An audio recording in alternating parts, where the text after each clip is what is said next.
Bienvenue dans le Real Talk de la fille en forme. Ici, on jase vrai, sans filtre, avec bienveillance et passion.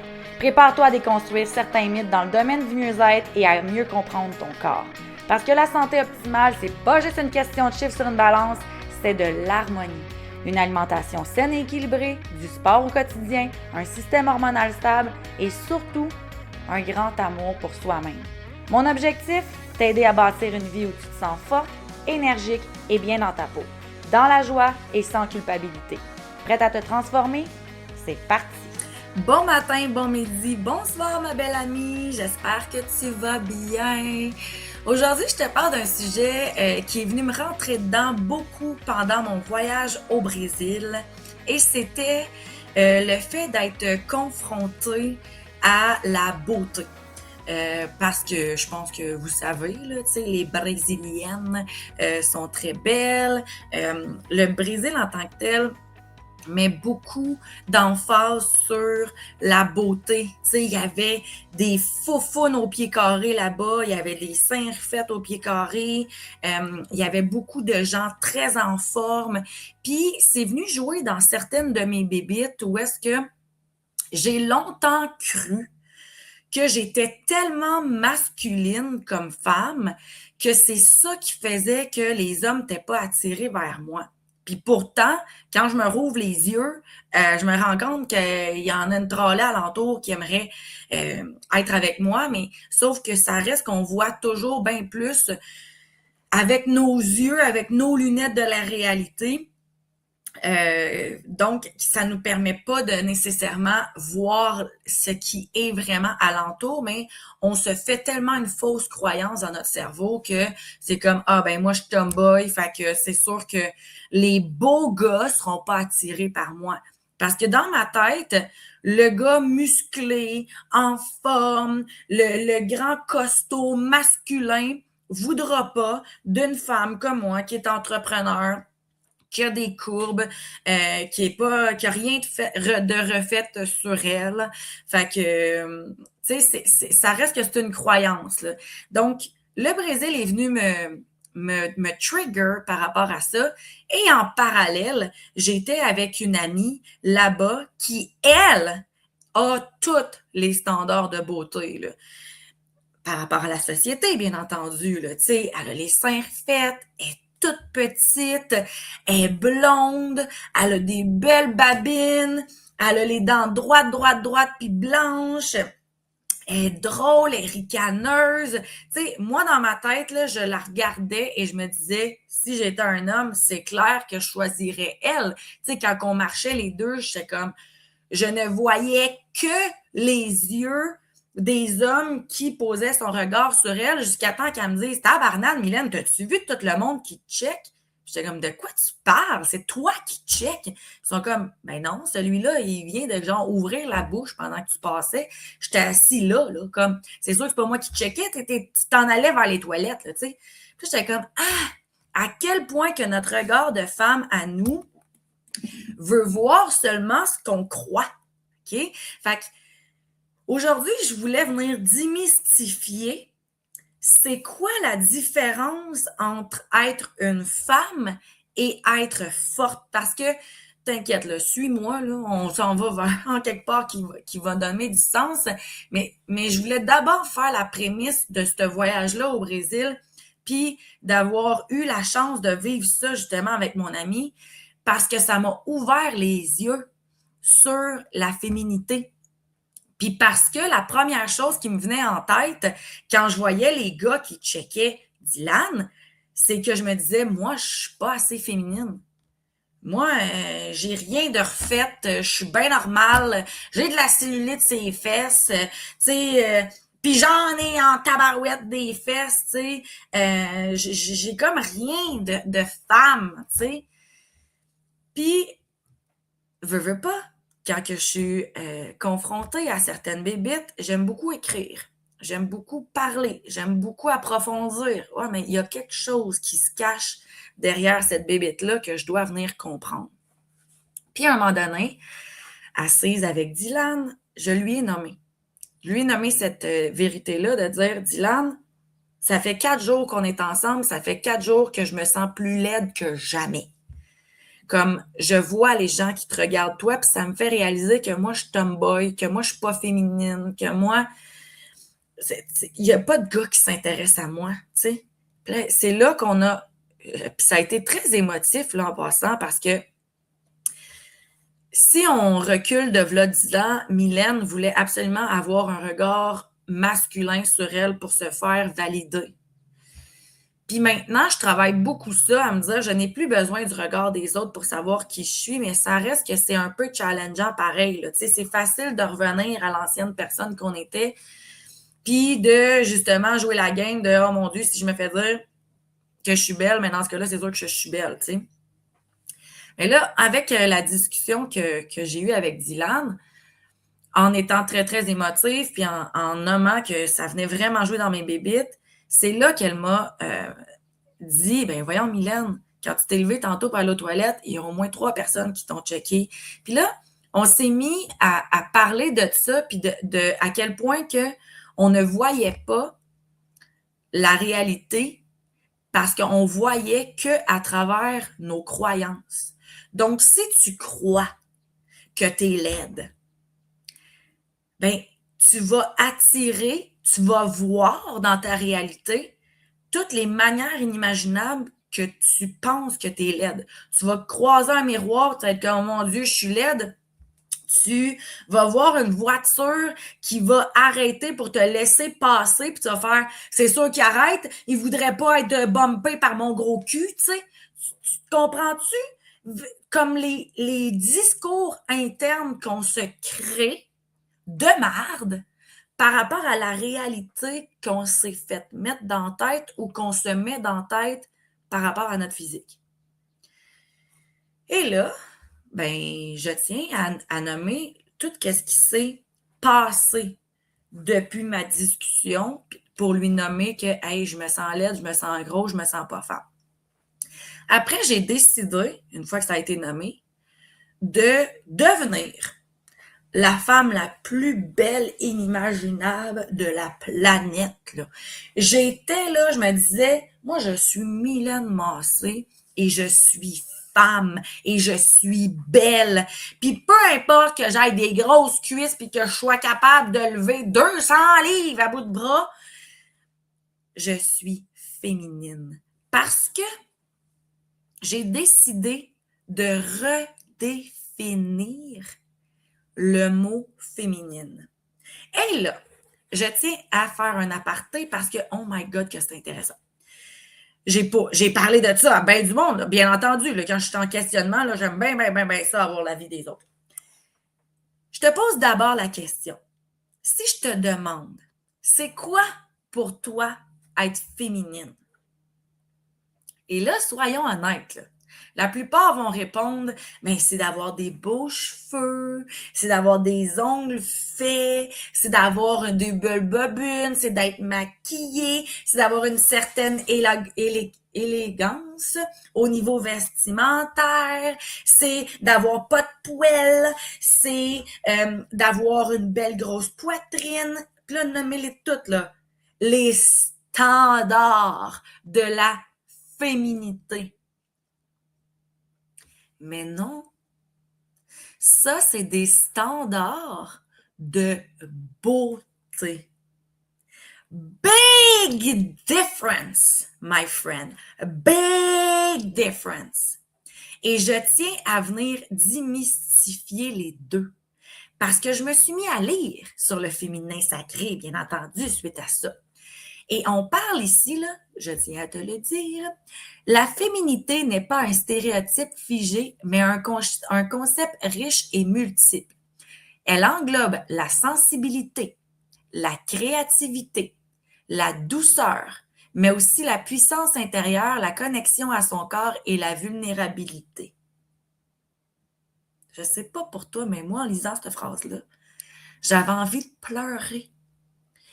Parce que toutes les fois que j'ai dépensé des centaines et des centaines et des centaines de dollars pour fitter dans le Christine moule d'être une femme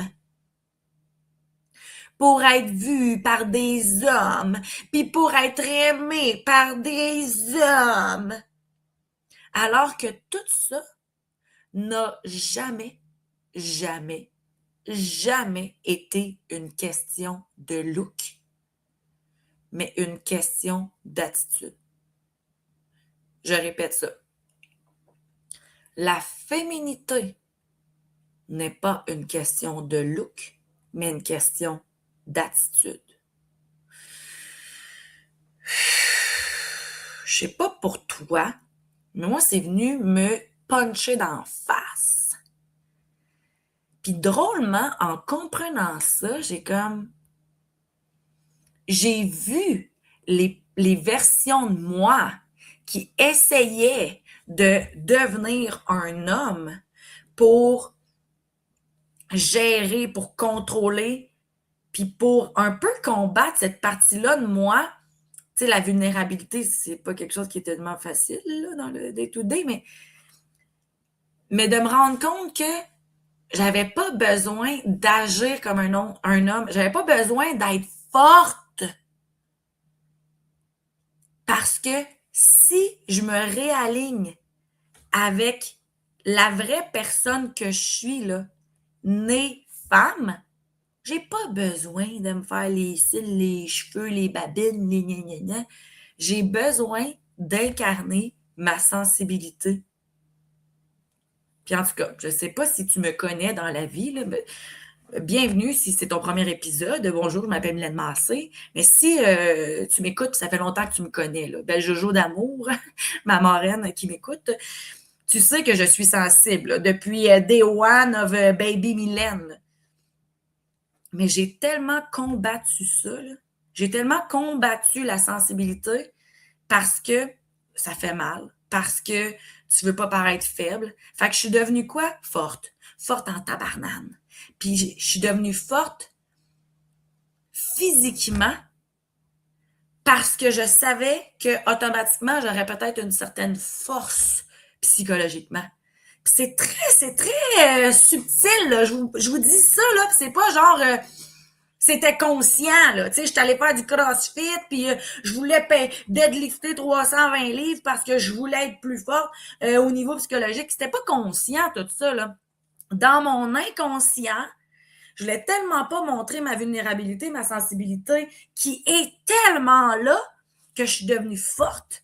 Et là, je veux aujourd'hui, ensemble, que tout le monde, on comprenne qu'on peut être forte, les femmes, et féminines.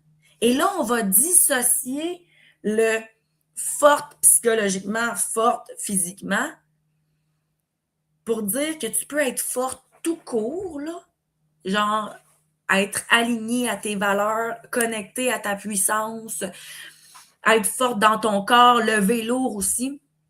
Tout ça en accueillant ta sensibilité, ta vulnérabilité, ta connexion à toi, ta douceur. Je sais pas. Je serais curieuse. Moi, des fois, là, j'aimerais ça que ça soit une conférence, qu'est-ce que je fais pour les podcasts. J'aimerais ça vous entendre. Ça te fait sentir quoi? De pouvoir enfin accepter ta propre nature. Mais ta propre nature de femme qui, parfois, là, calique qu'on est vulnérable puis qu'on cache nos affaires. Combien de fois qu'on s'est fermé à la gueule parce qu'on voulait pas déplaire? Pourquoi qu'on fait ça? Nous, les femmes, on est émotives justement parce que l'émotion crée une énergie de transformation. Comment ça qu'on pitche ça en dessous du tapis? Voulez-vous bien me dire? Puis à quel moment de la planète, là, de la chronologie humaine, à quel moment que la féminité s'est limitée à des rôles sociaux et à une exigence externe, genre notre beauté? C'est où ça là que ça s'est passé là? C'est-tu Cro-Magnon Woman qui s'est mis à se mettre de la boîte d'en face pour avoir l'air moins vieille? C'est-tu nos femmes du Moyen Âge qui se sont mis à se mettre des corsets parce que tout d'un coup, ils se rendaient compte que les hommes préféraient les petites tailles? C'est où ça là qu'il y a eu un clash tabarouette pour que nous, les femmes, on soit confrontées à vivre notre féminité à travers des rôles sociaux ou à travers des standards de beauté au lieu de se faire mettre de l'avant notre différence clairement, très claire, nette et précis des hommes, qui est notre façon d'être intuitive, qui est notre façon d'être beaucoup plus émotionnelle qu'un homme. Pourquoi qu'on a sacré ça en dessous du tapis? Pourquoi qu'on voit pas ça comme une force, justement, d'être capable de mieux ressentir les humains, d'être capable de mieux ressentir notre environnement? Combien de fois t'es rentré dans une pièce puis t'as eu un feeling? Ouf, c'est lourd ici, là. Ou comme t'as rencontré quelqu'un puis t'as fait ouf, je le feel pas. Ou au contraire, t'as rencontré quelqu'un et t'es comme oh my God, cette personne-là, elle est magique. Puis là, tu te dis, ben c'est normal, tout le monde a ça. Non, t'es une femme. Tu ressens mieux les choses. On a été bâtis comme ça. Et ça, c'est notre pouvoir de notre féminité. La connexion à notre corps, la connexion à notre intuition. Fait que là, pour celles qui me connaissent et qui se disent depuis que je suis arrivée au Brésil, comment ça, j'ai plus de cils d'en face, que j'ai enlevé mes ongles. J'ai plus d'ongles. Que j'ai fait couper mes cheveux de genre, là, c'est sûr que ceux qui me voient, je viens de faire un move, là, mais genre, d'un moitié d'avant-bras que j'ai fait couper mes cheveux. Je suis revenue avec une genre de regain de ça me tente plus d'être la femme féminine par ces standards de beauté sociétale. J'ai envie d'être une femme féminine parce que quand je parle avec quelqu'un, je nomme ma vérité et que je suis plus douce avec moi, puis que je suis plus vraie, puis que je dis les choses que je ressens et que je me respecte.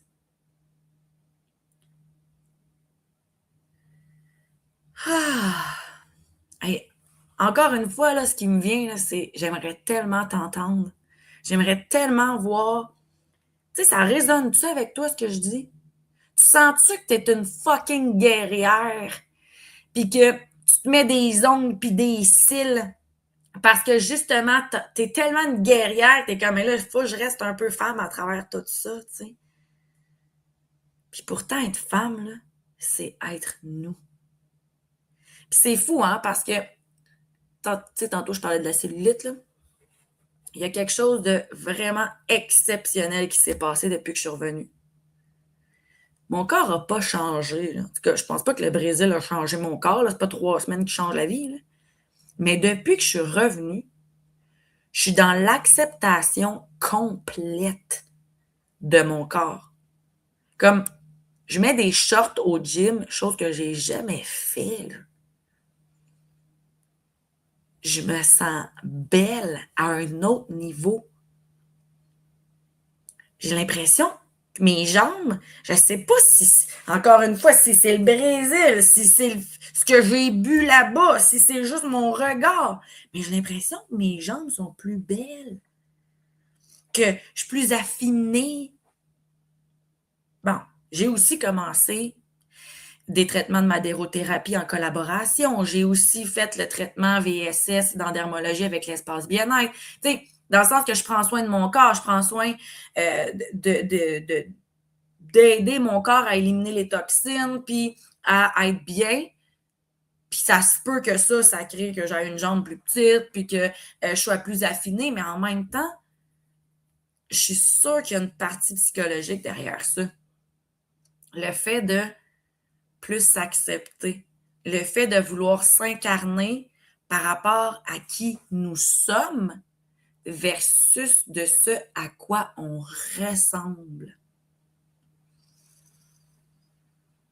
Oh là là là là là là, mes amigas! Je serais vraiment curieuse de t'entendre sur ce que ça te fait vivre, ce que je suis en train de dire. Et c'est très possible que ça crée de la dualité. Tu sais, de comme, je peux être forte puis féminine, on dirait que ça fait pas de sens. Why not coconut? Peut-être que ça vient de créer un questionnement de comme, OK, maintenant, je fais comment pour réintégrer la féminité interne? Tu sais, comment je réussis à prendre soin de moi? Comment je réussis à laisser de la place à la vulnérabilité? Comment que je réussis à réactiver mon intuition? Puis c'est drôle parce que je parlais de ça justement ce matin avec une amie. Puis elle me disait, tu sais, Mylène, je réalise que au lieu d'être intuitive, je vais vers mon téléphone puis je pose des questions, tu sais.